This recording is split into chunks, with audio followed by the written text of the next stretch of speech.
bom dia, boa tarde ou boa noite, conforme seja o horário que estejam me ouvindo. Dando sequência à série de palestras promovidas pela Casa de Fabiano, do Evangelho segundo o Espiritismo, o capítulo 13, que a mão esquerda não saiba o que faz a direita. E logo no começo desse capítulo, tem aqui uma recomendação que ainda a gente percebe que conforme a gente vai lendo e vai se analisando e vai percebendo como estamos assim, né? Talvez muitos de nós ainda tenham uma certa dificuldade em seguir aqui esta orientação de Jesus, né? Que é fazer o bem sem ostentação. É porque nós temos aí, acho que a consciência lá profundo, né, lá no fundo do nosso eu, né, ali bem no fundo da nossa psicologia, no nosso disquete. Hoje em dia não é disquete, né, no nosso HD, no nosso HD perispiritual, sabe, aquela memória remota do passado, do nosso passado, de antigas encarnações, que sim, hoje nós somos o melhor do que o que já fomos no passado, mas esse passado ainda está muito recente, ainda está muito latente ali, e embora a gente não tenha a lembrança clara, né, dos erros, das dificuldades, enfim, de tudo que a gente tem graças à bênção do esquecimento, a gente sim traz uma sensação de que nós já fomos bem piores do que o que somos hoje, né? E qualquer conquista no sentido do bem, qualquer passo que a gente dê em direção do bem, é meio que natural, é muito natural a gente se sentir envaidecido, se sentir,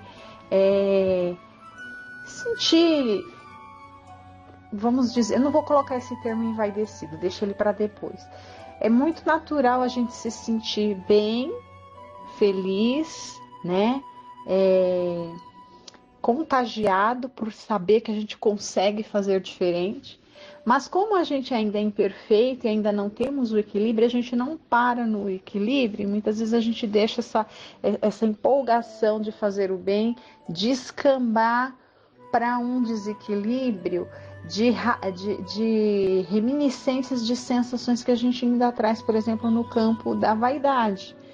E aí a gente fica feliz demais achando que a gente é mais do que o que a gente realmente é, né? E aí a gente fica envaidecido. Então aí deixa de ser uma satisfação natural, muito natural, que a gente lê, né? Que a gente aprende com esses espíritos de condição, né? Eles relatam pra gente o quanto eles se sentem venturosos, felizes por fazer o bem, né? O que dá alegria para eles, o que traz alegria para eles, fazer o bem, né? Então a gente está ensaiando isso, mas nesse ensaio a gente ainda perde a mão, muito natural, né? Muito natural ainda para nossa condição, perder a mão dessa empolgação quando fazemos alguma coisa de bom, e aí a gente desequilibra e descamba lá para a vaidade, porque a gente fica se achando que a gente é muito mais do que o que a gente na verdade é. Então, por isso que Jesus deu essa recomendação, para que a gente ali, através da vigilância, que ele também recomendou, ficar atento a nós mesmos para percebermos se isso acontece, porque é muito sedutor a gente querer que o mundo saiba o que a gente consegue fazer de bom. Por quê? Porque a gente sabe que o mundo, que também é um mundo que não está lá muito acostumado, né? Está se acostumando a achar que nós ainda vivemos num mundo de provas e expiações. Ele está, né, tá a caminho aí da regeneração, mas ainda não está plenamente regenerado. Ainda predomina o mal, mas esse mal, né, vem enfraquecendo, vem perdendo força, mas ainda existe, né? Até que chega um momento aí que a gente esteja plenamente regenerado, ou caminhando plenamente na regeneração. O sentimento vai ser o oposto, ainda haverá o mal, porém o mais normal será o bem, né? O bem será uma coisa muito mais normal. Então, sendo uma coisa mais normal, as pessoas não vão ficar também ali, quando vê uma ação ali benéfica aparecendo através de alguém, vai ser tudo muito natural, não vai haver tantos confetes sendo lançados, né? Uma coisa é incentivo, outra coisa é confete, aplauso, né? Então, como na nossa sociedade ainda caminhando, ainda também, né, não está,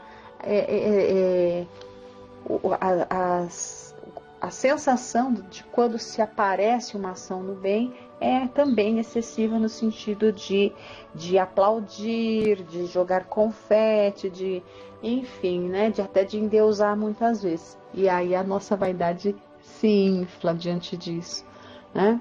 Então, essa recomendação de Jesus é para todos, é para quem faz o bem e para quem recebe o bem também saber receber com gratidão e alegria, né? Muitas vezes tendo até a percepção de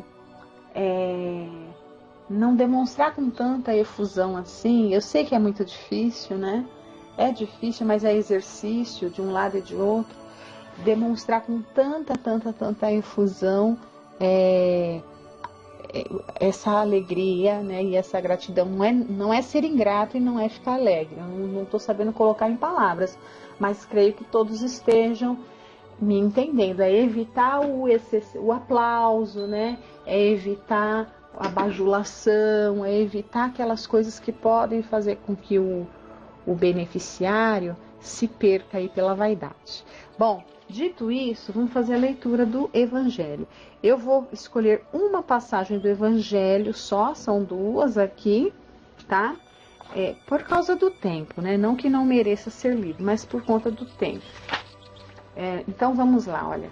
Em Mateus 6, né? Está registrado assim, olha.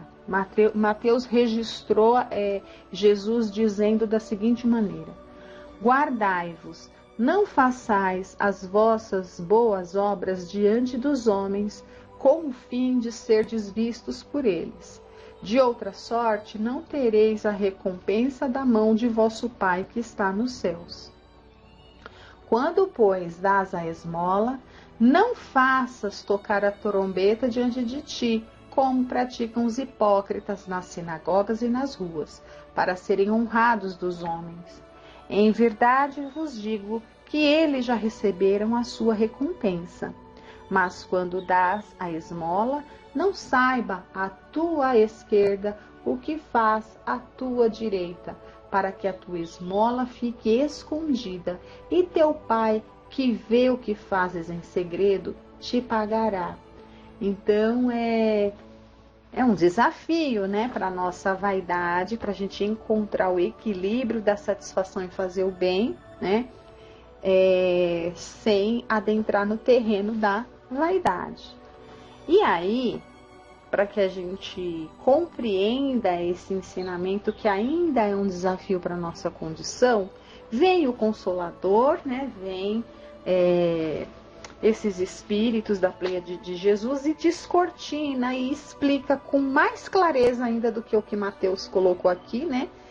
Registrou as palavras do Cristo, deixa mais claro ainda para a nossa compreensão, para facilitar o nosso trabalho dentro da nossa reforma íntima, de ficar atentos aos nossos sentimentos e cada vez que a gente se vê diante da situação de estar fazendo alguma coisa, exercitar o silêncio, né? Exercitar o silêncio, de não ficar divulgando, publicando ou fazendo com que essa boa obra apareça, né? Não precisa fazer nada escondido, mas também não precisa sair publicando aí na primeira página, né? E sair falando e tudo mais, é fazer com naturalidade. Então vamos lá, fazer o bem sem ostentação tem grande mérito. Eu falei não fazer escondido, mas quando a gente tem esse desafio, quando a gente percebe através da nossa autoobservação, né? Conhece-te a ti mesmo. Se a gente percebe que esse é um ponto muito vulnerável em nós, às vezes, como forma de exercício, olha o que eu vou falar aqui, como uma forma de exercício para que a gente vá se habituando, né? A gente força uma sugestão, né? De um exercício poderoso aí para a gente ir acalmando essa vaidade toda. Às vezes é fazer escondido, sim, fazer assim escondido, né? Arrumar alguém para fazer por si, né? Colocar ali à frente para que o outro leve os créditos, pedir silêncio para quem sabe que fez, olha, não comenta, não fala.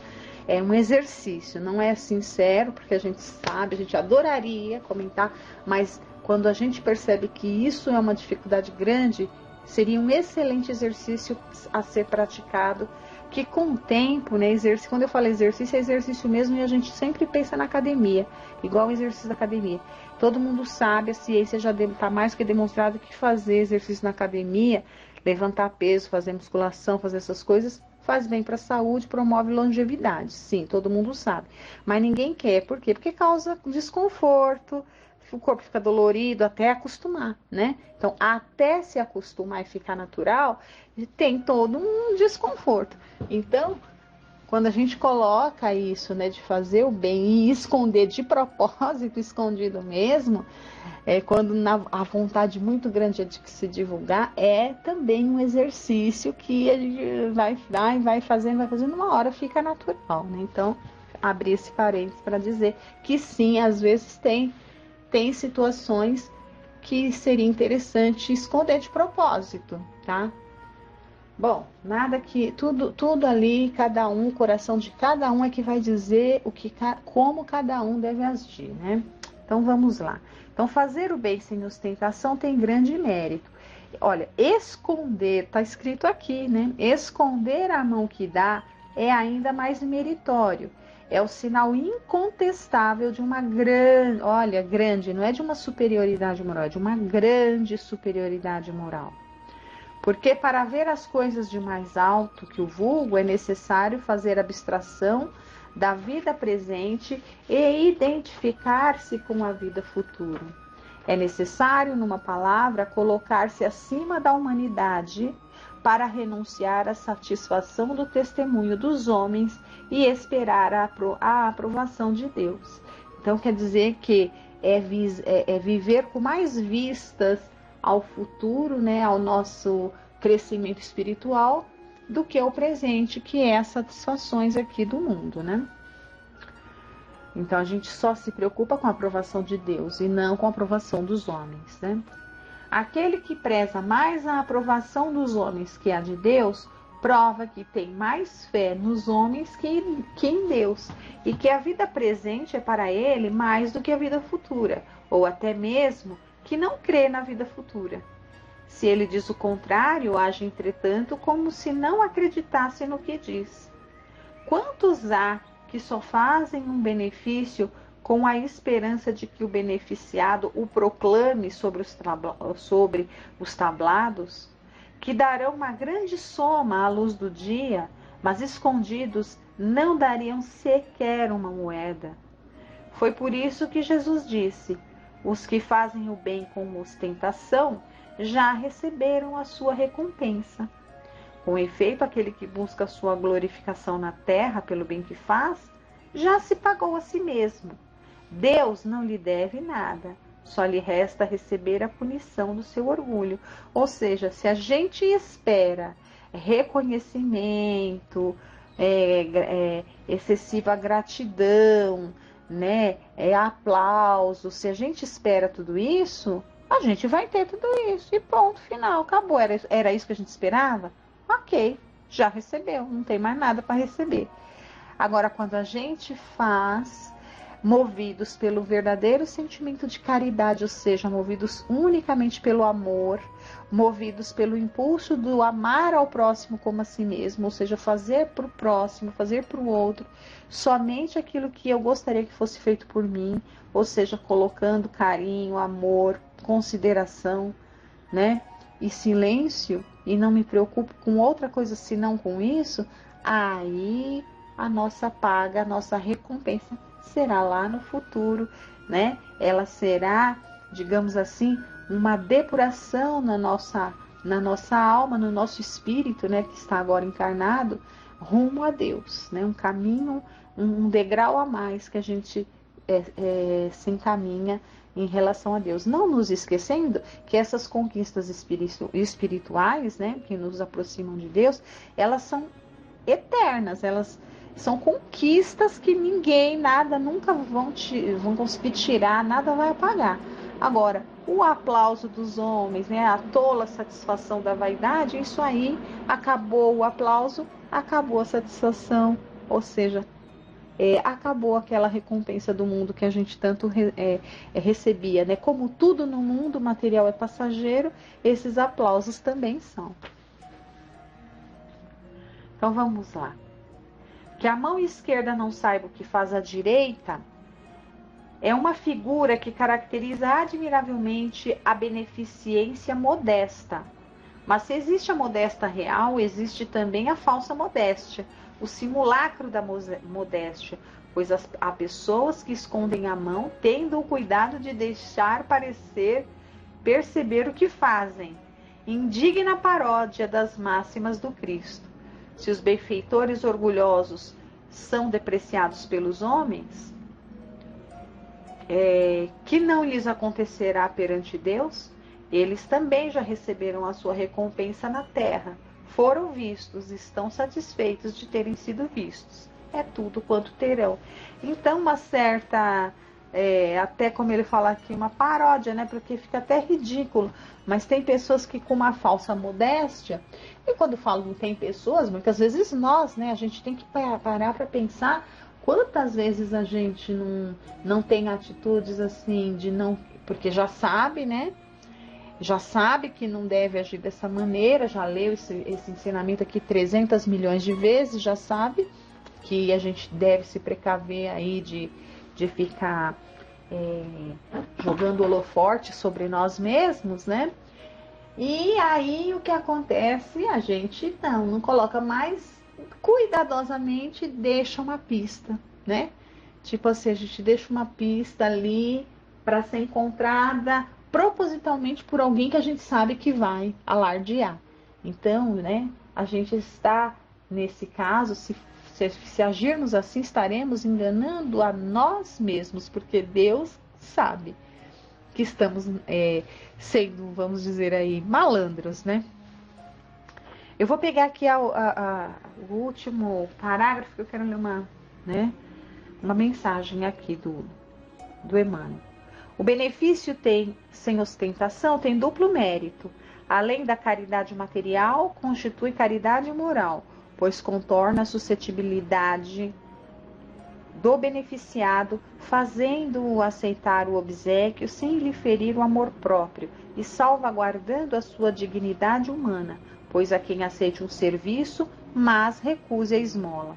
Converter um serviço em esmola pela maneira que é prestado é humilhar o que recebe, e há sempre orgulho e maldade em humilhar alguém.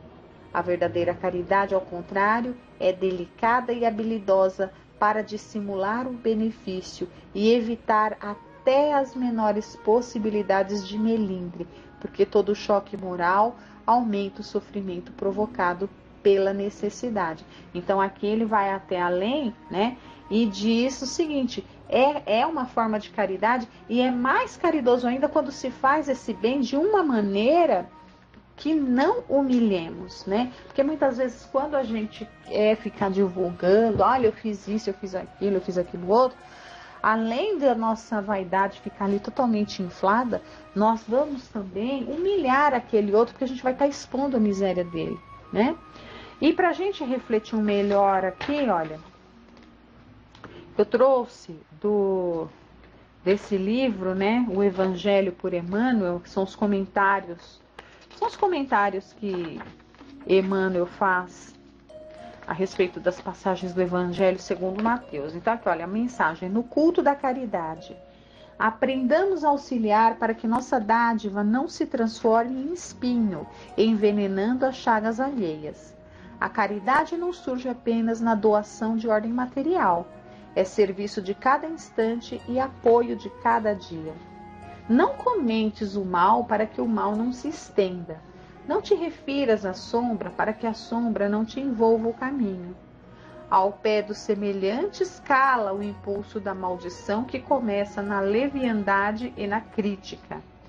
Se junto aos doentes, não te reportes à enfermidade. Se respirando entre ignorantes, não reproves aqueles que ainda se movimentam nas trevas. Não insistas destacando a perversidade e o infortúnio, embora a vida nos determine o dever de extinguir a penúria e sanar a dor. Lembra-te de que é preciso esquecer a própria superioridade para que a lição não se converta em orgulho e que é necessário ofuscar o vosso propósito de evidência para que o ensejo da luz favoreça as necessidades da confiança. Isso é o Emmanuel que está falando, né? É preciso esquecer a própria superioridade. Sim, ele é. Não é o nosso caso. Mas em situações que a gente esteja numa vantagem sobre o outro, a gente tem que aplicar esse ensinamento para nós. Não vale socorrer desesperando ou ferindo. Quase sempre a carência do próximo prescindirá do teu ouro, desde que saibas soerguê-lo ao teu próprio nível, a fim de que se dignifique para o trabalho e se restaure para o sol da esperança. Ocultar a mão esquerda para que a mão direita não te conheça a beneficência não é simplesmente atitude de respeito e fraternidade na assistência comum, mas também apelo do Cristo à nossa humildade para que nos amparemos reciprocamente, sabendo que a fraqueza dos caídos de hoje pode ser a nossa fraqueza nos embates da alma que a vida nos oferecerá de futuro, e que apenas praticaremos o amor em nos compreendendo e ajudando uns aos outros por verdadeiros irmãos. E assim eu me despeço de todos, agradecendo a compreensão, agradecendo os momentos que estiveram ouvindo e desejando a todos uma excelente semana. Fiquem todos com Deus.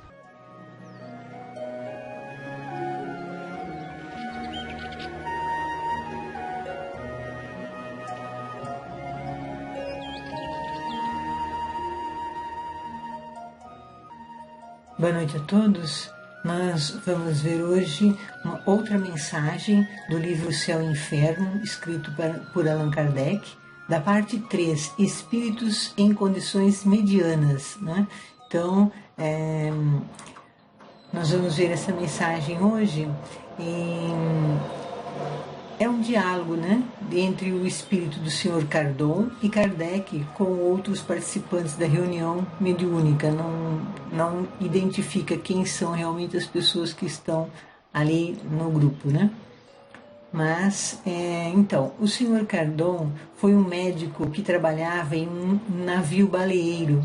Depois de certo tempo, foi morar em uma cidade e exercitava a medicina na roça. Era uma cidade interiorana, pelo que ele diz, né?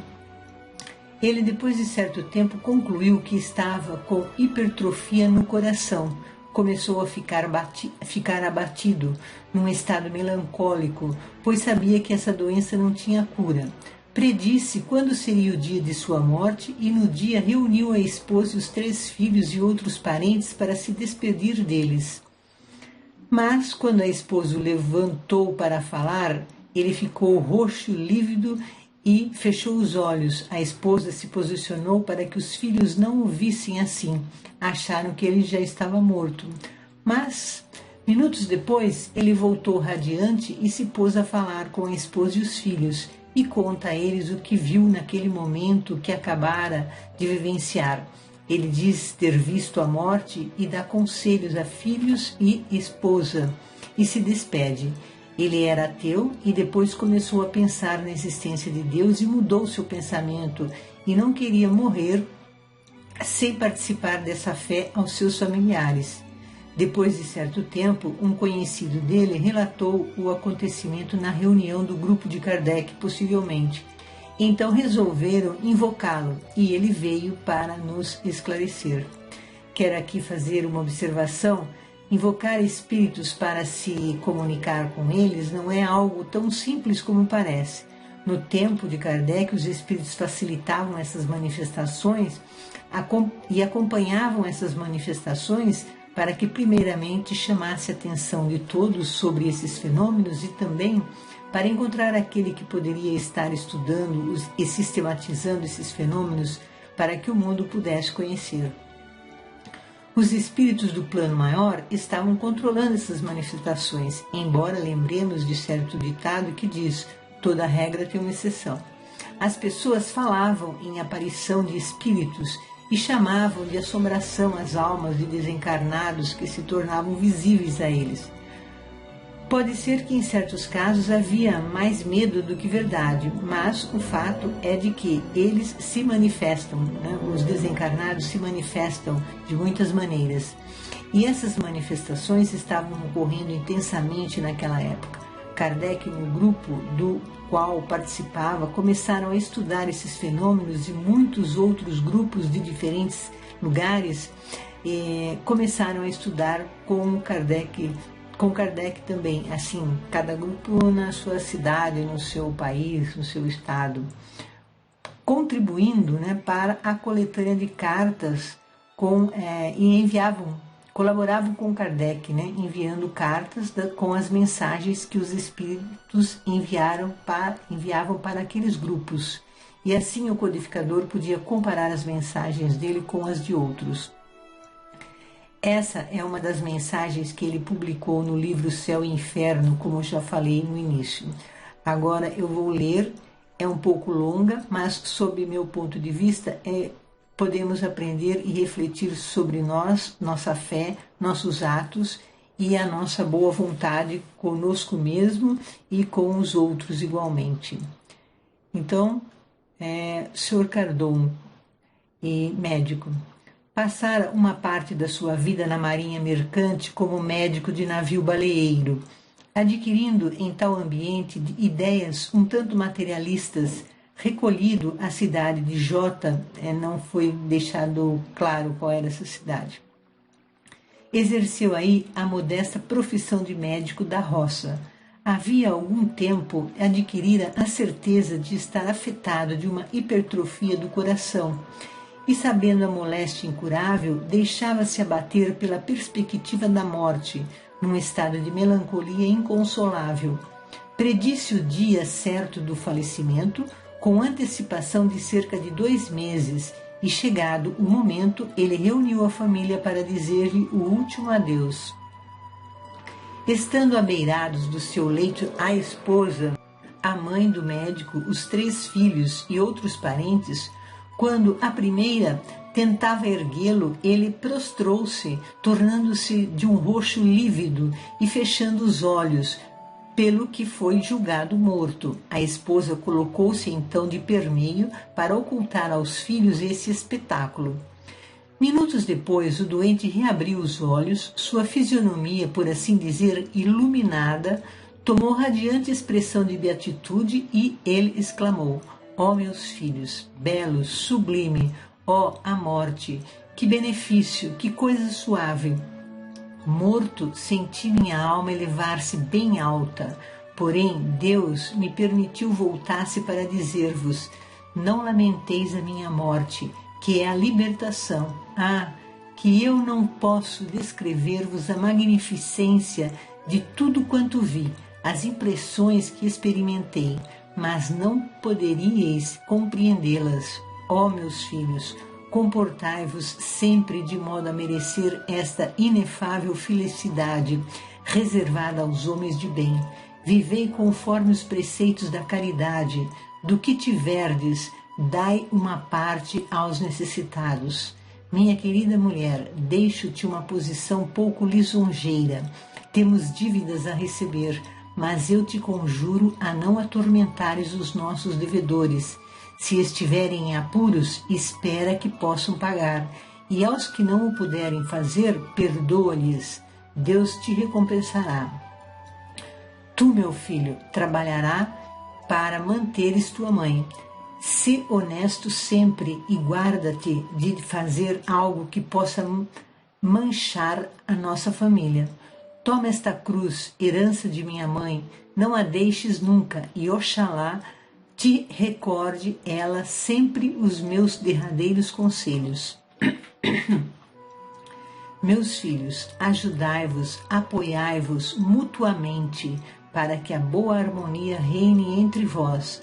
Não sejais vaidosos nem orgulhosos. Perdoai aos vossos inimigos, se quiserdes que Deus vos perdoe. Depois, fazendo-os chegar a si, tomou-lhes a mão, acrescentando: Filhos, eu vos abençoo. E seus olhos cerraram-se desta vez para sempre. Seu rosto, porém, conservou uma expressão tão imponente que, até o momento de ser amortalhado, numerosa turba veio contemplá-lo, tomada de admiração. Tendo-nos um amigo da família fornecido estes pormenores assaz interessantes, lembramo-nos que a evocação podia tornar-se instrutiva a todos nós e útil ao próprio espírito. Então evocaram, o espírito desse médico. E ele responde: Estou perto de vós. Relataram-nos as circunstâncias em que se deu a vossa passagem e ficamos cheios de admiração. Quereis ter a bondade de nos descrever ainda mais minuciosamente o que vistes no intervalo do que poderíamos denominar as vossas duas mortes? Ele respondeu: O que vi e que poderias compreendê-lo, não sei, visto como não encontraria expressões apropriadas à compreensão do que pude ver durante os instantes em que me foi possível deixar o envoltório mortal. E aí perguntam: E sabeis em que lugar estivestes? Seria longe da Terra, em outro planeta ou no espaço? E ele responde: O espírito não mede distâncias, nem lhes conhece o valor como a vós acontece. Arrebatado por não sei que agente maravilhoso, eu vi os esplendores de um céu desses que só em sonho podemos imaginar. Esse percurso, através do infinito, fazia-se com celeridade tal que eu não pude precisar os instantes neles empregados pelo meu espírito. E então pergunto a ele: E fruís atualmente a felicidade que entrevistes? E ele responde: Não, bem desejaria poder fruí-la, mas Deus não deveria recompensar-me de tal maneira. Revoltei-me muitas vezes contra os pensamentos abençoados que o coração meditava, e a morte parecia-me uma injustiça. Médico incrédulo, eu havia assimilado na arte de curar uma aversão profunda à segunda natureza, que é o nosso impulso inteligente, divino. Para mim, a imortalidade da alma não passava de ficção própria para seduzir as naturezas pouco instruídas. Embora o nada me espantasse, maldizendo o misterioso agente que atua perenemente, a filosofia desviara-me, sem que eu desse por isto da compreensão da grandeza do Eterno, que sabe distribuir a dor e a alegria para ensino da humanidade. Espíritos em condições medianas. Aí fazem outra pergunta. Logo após o definitivo desprendimento, reconhecestes o vosso estado? Resposta: Não. Eu só me reconheci durante a transição que o meu espírito experimentou para percorrer a etérea região. Isto, porém, não ocorreu imediatamente, sendo-me precisos alguns dias para o meu despertar. Deus concedera-me uma graça em razão do que vos vou explicar.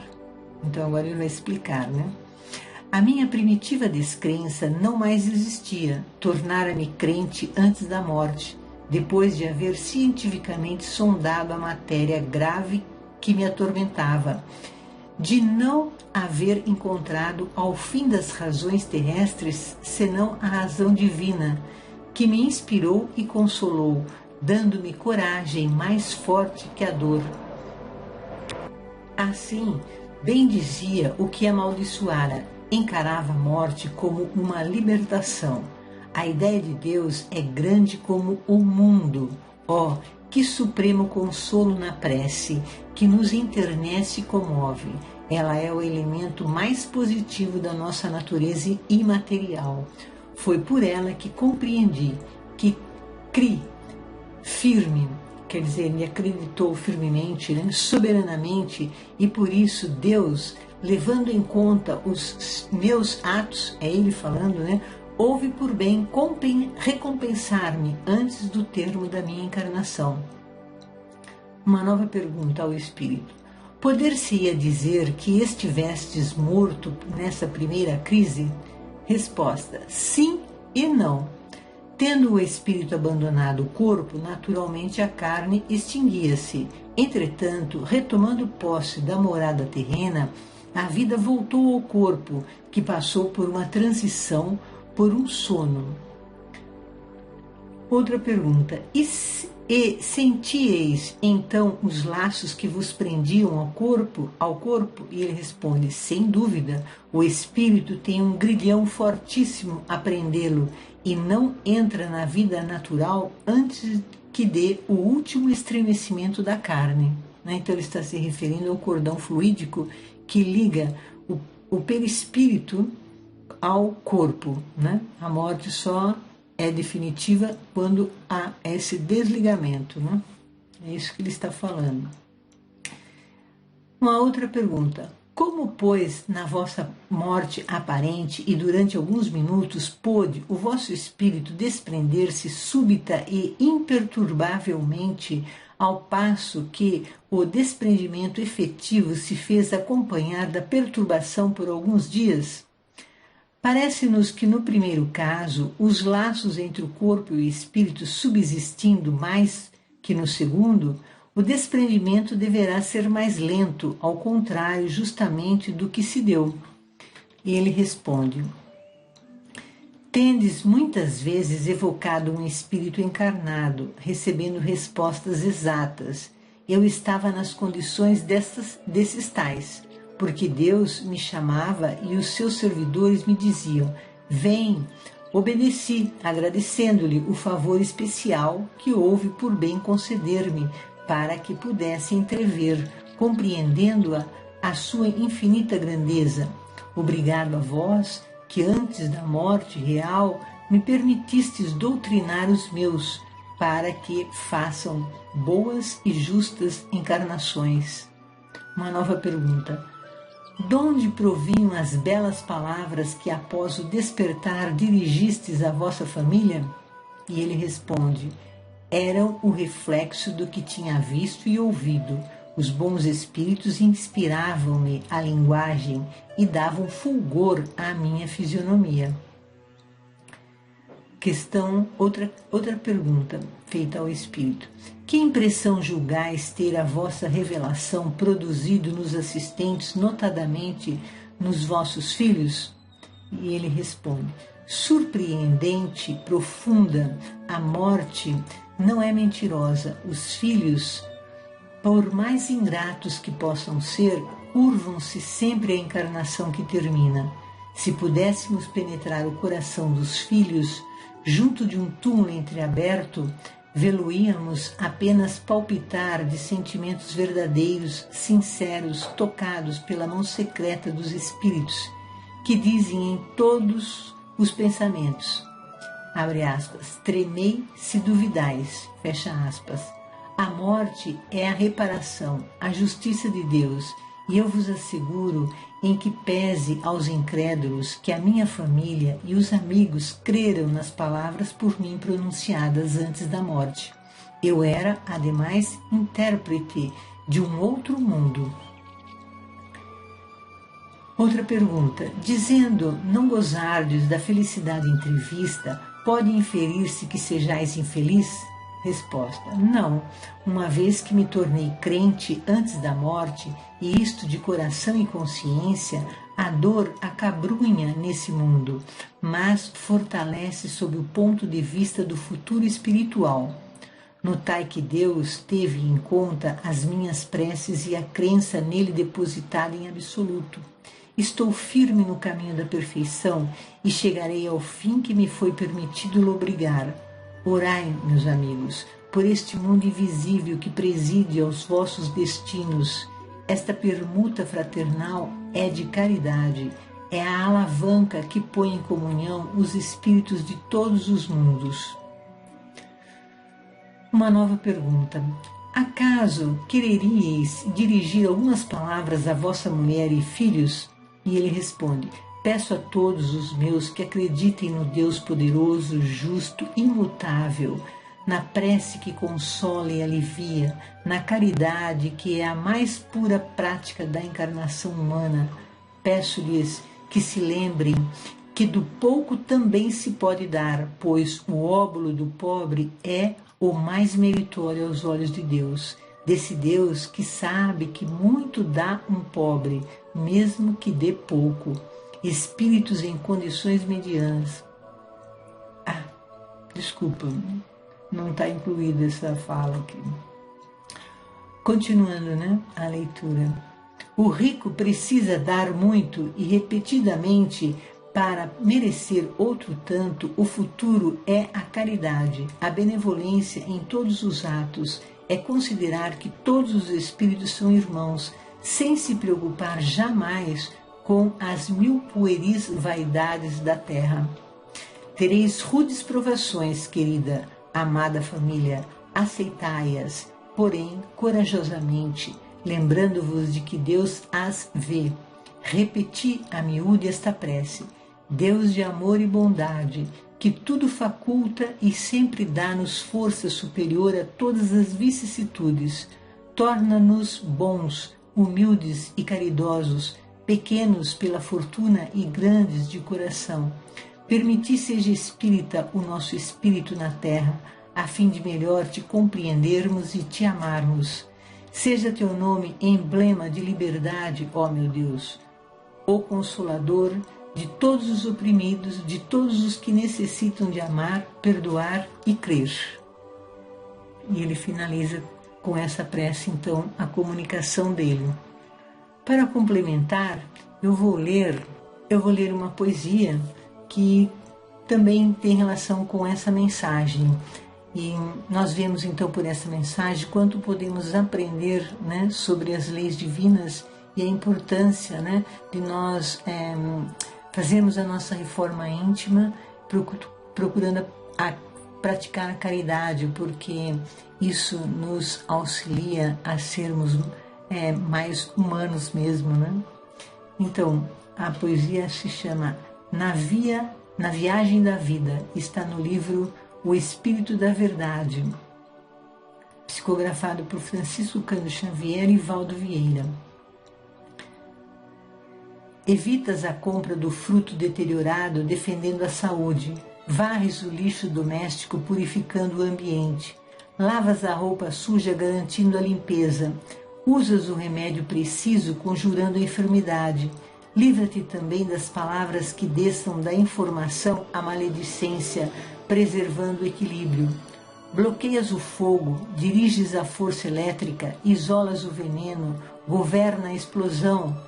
Controle igualmente as palavras suscetíveis de converter a energia em crueldade, resgatando a segurança. Verbo deprimente gera a viciação. Verbo desvairado cria a loucura. A existência terrestre pode ser comparada à laboriosa viagem. O corpo é a embarcação, o pensamento é a força, a língua é o leme. Emmanuel. Boa noite a todos, obrigado e boa semana.